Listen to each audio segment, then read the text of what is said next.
안녕하세요. 구로참 튼튼병원 정형외과 이상남 원장입니다. 네. 오늘은 제가 퇴행성 관절염에 대해서 알려드릴 텐데요. 말 자체로 퇴행성이란 말이 많이 달아졌다는 얘기예요. 그러니까 많이 써가지고 생길 수 있는 관절염을 얘기하는 거고, 부위는 우리 몸에 관절이 있는 부위를 다 생길 수가 있습니다. 제일 흔한 게 어머니 아버님들 나이 드시면 허리 아프고 무릎 아프고 어깨 아프고 손마디 아프고 그러시잖아요. 그런 부위 관절염 생기면 붓고 열나고 시큰거리고 물차고 쩔뚝거리고 그러시잖아요. 거기에 대한 치료를 어떻게 하는 게 좋을지, 왜 생기는지 설명드릴게요. 그래서 퇴행성 관절염이란 뼈 마디마디에 생길 수 있는 염증 문제다 이렇게 생각하시면 되고, 그거를 이제 골관절염, 퇴행성 관절염 이렇게 얘기를 해요. 사진을 보면은 여기 뼈 마디가 보이시죠? 그래서 마디마디에 붓고 하면은 관절이 망가지면서 관절이 파괴되면서 생기는 질환을 말합니다. 제가 이거 보면서 설명을 드릴게요. 이게 더 편하시니까. 그래서 원래 연골은 뼈 사이에 물렁뼈라고 그러죠. 부딪히지 말라고 있는 거예요. 그래서 쿠션 역할을 해주고, 보통 무릎 같은 경우에 4에서 5mm 정도 돼요. 근데 이게 닳아지면은 우리 신발 뒤축 닳아진 것처럼 뼈가 노출되고, 그러면 시큰거리고 아프고 애리고 화끈거리고 생길 수 있거든요. 그래서 마지막에 안 좋아지면 이렇게 파괴가 되는 거죠. 그래서 근데 할머니들 보면 다리가 이제 가장 흔한 게 다리가 오다리처럼 이렇게 돼가지고 쩔뚝쩔뚝 이렇게 오시잖아요. 한쪽으로만 마모돼서 그런 거예요. 그래서 관절염이라고 그럽니다. 그 다음에 그래서 퇴행성 관절염의 흔한 원인은 일을 많이 하거나 아니면 살이 많이 찌거나 다쳐서 생길 수 있거나 나이가 들거나 습관이 잘못되면 이렇게 생길 수 있어요. 발생하는데 가장 많은 거는 이제 허리 아프다, 무릎 아프다, 큰 관절, 작은 관절 이렇게 다 생길 수 있고, 흔한 증상은 아까 말씀드렸던 아프다, 뻣뻣하다, 소리가 난다, 그 다음에 아까 말씀드린 것처럼 다리가 휘어진다 이런 식으로 얘기를 합니다. 그래서 좀 어려울 수 있어요. 퇴행성 관절염, 류마티스 관절염, 관절염은 종류가 엄청나게 많아요. 가장 흔한 게 이제 퇴행성 관절염, 그 다음에 류마티스 관절염, 그 다음에 통풍성 관절염, 그 다음에 건성 관절염 이런 거 생길 수가 있는데, 비교를 할 수가 있어야 되는데, 이제 정형외과 의사들이나 병원에 가면 선생님들이 설명을 해줘요. 그래서 큰 관절, 안 쓰는 관절, 그 다음에 여성분 오후에 아프다 그러면 이제 대부분 퇴행성 관절염이라고 그러고, 류마티스 관절염 좀 어려운 병이에요. 그거는 자가 면역 질환이라 그래서 우리 몸에 쉽게 말하면 군대가 있어요. 군대. 우리 몸을 지키는 군대가 있는데, 이 군대가 나쁜 사람들을 공격을 해야 되는데 우리 몸이 나쁜 사람인지 알고 우리 몸을 공격하는 거예요. 그래서 좀 어려운 말로 하면 자가 면역 질환이라고 해요. 자가. 그래서 이제 면역 체계가 이상이 있어서 여성분들, 그 다음에 여기는 특징이, 여기는 큰 관절인데 작은 관절. 아침에 일어나면 손이 뻣뻣하고 이렇게 아픈 거를 저희가 하고, 보통 이제 의사 선생님들이 병원 오면은 진찰하시고 피검사 같은 걸 많이 합니다. 그래서 피검사에서 이제 이런 인자가 나쁘다 그러면 그런 걸 생각할 수가 있고, 류마티스는 중요한 게 뭐냐면 관절염뿐만 아니라 폐렴 아니면 다른 질환 같이 생길 수 있어요. 무서운 병이에요. 왜냐면은 나중에 생명하고도 관계되거든요. 근데 퇴행성 관절염은 아프긴 하지만 이제 목숨하고는 관계는 없죠. 그래서 조기에 검진하고 발견이 되면 빨리 치료하는 게 좋습니다. 관절염은 자가진단법이 있어요. 그래서 보시면 물이 찬다든지 소리가 난다든지 폈다 폈다 할 때 계단 오기 힘들다든지 이런 증상이 있으면은 병원에 한번 오시는 게 좋습니다. 이런 증상이 있으면 병원에 오시고, 단계가 있어요. 저희 이제 정형외과 오면 의사 선생님들이 진찰하고 만져보고 사진을 찍죠. 엑스레이에서 어떻게 보이는지 그걸 이제 그림으로 설명드리면, 처음에는 연골 상태가 이렇게 정상으로 돼야 되는데 단계가 진행할수록 망가지고 붓고 열나고 삐뚤어지고 이런 게 생겨요. 그래서 엑스레이에서 저희가 보면 이런 식으로 보입니다. 처음 뼈 사이가 간격이 넓고, 아까 제가 연골이 한 3, 4mm 된다 그랬잖아요. 사진 보면 떨어져 있어야 돼요. 근데 진행될수록 한쪽으로만 붓고 삐뚤어지고 뼈가 튀어나와요. 저희가 사진 찍고 이 사람은 관절이 몇 단계입니다. 그럼 어떻게 치료할까요? 얘기를 해요.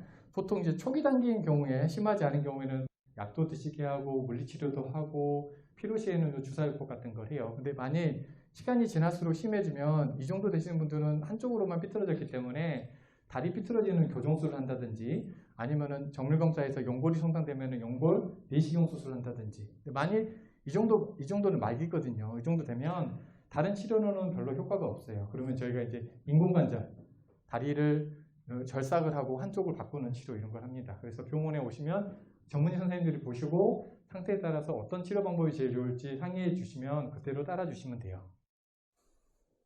그다음에 관절염은 치료는 이제 안 쓰는 게 제일 좋죠. 그다음에 서 있거나 오래 있거나 사용하는 걸 피하고 이제 사용을 최대한 줄여라. 사용하고 나서는 좀 쉬어져라.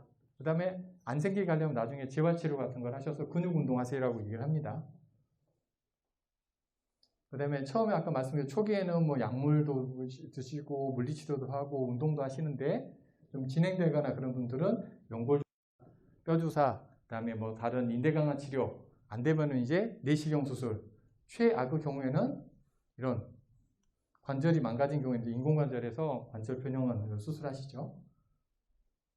그래서 관절 내 주사요법은 여러 가지가 있어요. 그래서 오늘은 연골 주사 이런 얘기도 하고 뭐 DNA 주사, 그다음에 프로 주사, 그다음에 뭐 신경 주사 이런 게 있거든요. 그래서 보통 가장 기본이 되는 게 연골 주사예요. 근데 여기 사람들이 보면 항상 뼈 주사, 연골 주사 어떤 게 맞아요 물어보잖아요. 근데 의사 선생님들이 이제 병원에 가면은 여러 치료 방법 설명 주거든요. 가면 내가 뭘 치료하는지를 잘 알아셔야 돼요. 그래서 저희는 병원 오시면 저희는 이제 큰 병원이니까 작은 조그만 병원에서 치료받고 오신 분들 많거든요. 그러면 무슨 주사 맞았어요 물어보면은 몰라요.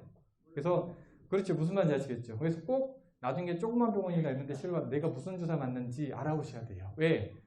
다 좋은 효과가 있습니다. 연골 주사도 효과도 있고 뼈 주사도 효과가 있는데 연골 주사는 내성이나 이런 게 별로 없고 부작용이 많이 없어요. 그래서 조금 더 자주 마셔도 나쁘지 않는데 뼈 주사는 꼭 용량이랑 횟수를 잘 지키셔야 돼요. 왜냐면은 이게 나중에 연골 손상이나 괴사될 수 있거든요. 다른 합병증이 생겨요. 그래서 의사 선생님이 전문의 선생님이 잘 놓고 하면은 명약이 되는 거고 잘못 놓으면은 다른 질환이 나빠지거나 그럴 수 있어요. 그래서 저희 정형외과뿐만 아니라 환자분이 병원에 내과를 가든 아니면 외과를 가든 내가 어떤 치료랑 어떤 약을 먹고 있는지를 잘 알려주셔야 돼요. 그래야지 의사 선생님들이 보고 어떤 주사를 맞을지 이 사람은 어떤 약을 먹어야 될지 알 수가 있거든요. 그래서 이제 진찰할 때 그건 다 물어볼 거예요.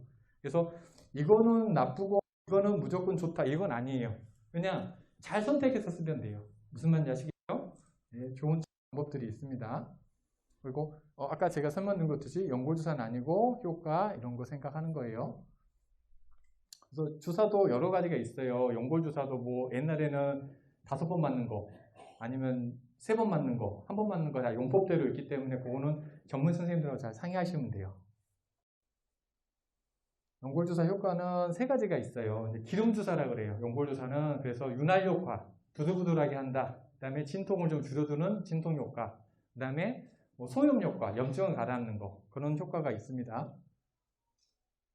선택할 때는 이제 전문의 선생님하고 상의하시면 되고, 한 번 맞는 주사도 이제 여러 가지 이제 부작용이나 이런 게 있기 때문에 전문의 선생님하고 상의하시면 돼요. 그래서 이제 한 번 맞는 주사는 자주 못 오시는 분들한테 저희가 추천을 해드리죠.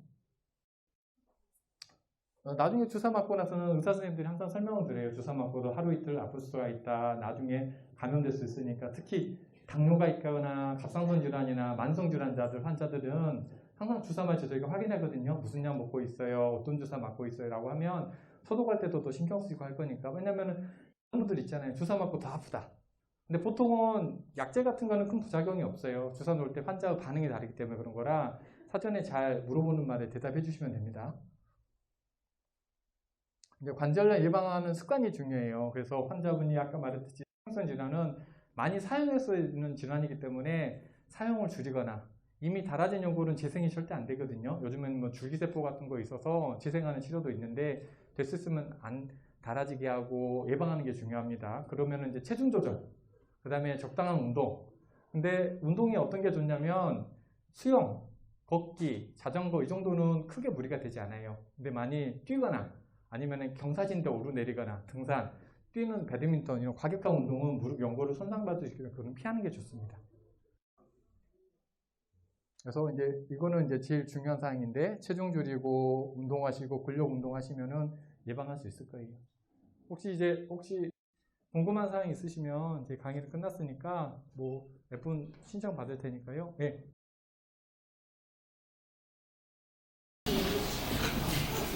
네. 사진을 찍으니까 고관절이 좀 안 좋다고 아, 그러더라고요. 네. 여기가 아파요. 네네. 그래서 주사를 한번 맞고 이상이 없었어요. 네. 아무 이상이 없더라고 맞아도. 그래서 한의원을 다니거든 지금은요. 네네네. 근데도 모르겠어. 지금 한 달 반 됐는데. 네.